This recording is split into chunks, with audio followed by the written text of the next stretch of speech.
And we can start this with Alperen Sengun. And Sengun he's been a fascinating player for his whole career. He was a somewhat divisive prospect, and just because there were some who believed in his production overseas more than others. And he has grown as a player, taken on a larger role within the Rockets offense. And with Fred VanVleet tearing his ACL, we knew that somebody was going to have to step up for the Rockets to push their offense into the level that it needs to be for them to be a true championship contender.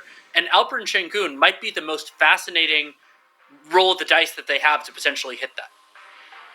Yeah, I love the stuff that he's working on here because this is the shot that he really fell off on a season ago, those short floaters, and then his finishing right at the rim, doing it with either hand, using his shoulders, the little step back as well. And Nikola Jokic has been the most facile comparison for him. Nobody is going to be Jokic because Jokic is just such a preternatural scorer and, of course, passer. But Sengun might be the next closest thing in the NBA, and he hasn't had a chance to work on this short floater game as much because he's had to handle the ball more off the dribble. And Danny, that is an archetype that we are seeing more and more of now. The big man ball handler as hub of the offense. Sengun, one of the guys at the leading edge there.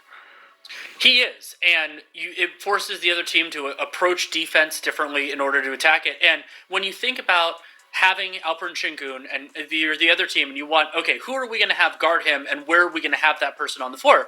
Well, Sengun forces them to engage in a different part of the floor. That can compromise your help principles. That can compromise your pick and roll coverages.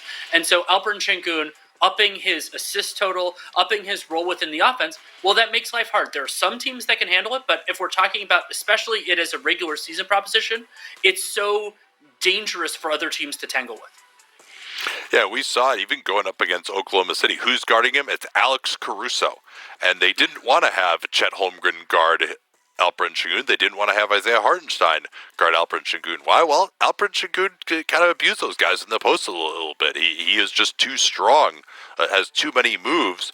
And so if your main center is not going to be able to guard him, well, then you're probably better off putting a smaller guy on him, make his catches more difficult, tire him out, and then you have that center still available in held position. But where that then, the counter to that has been, well, let's get Steven Adams out there. Let's get these other massive guys out there as well. And now your center can't come over and help. You're going to give up an offensive rebound. Sengun really has thrived in those minutes with Adams because Adams takes up the center. He prevents it from helping. He'll get the offensive rebound if you do help.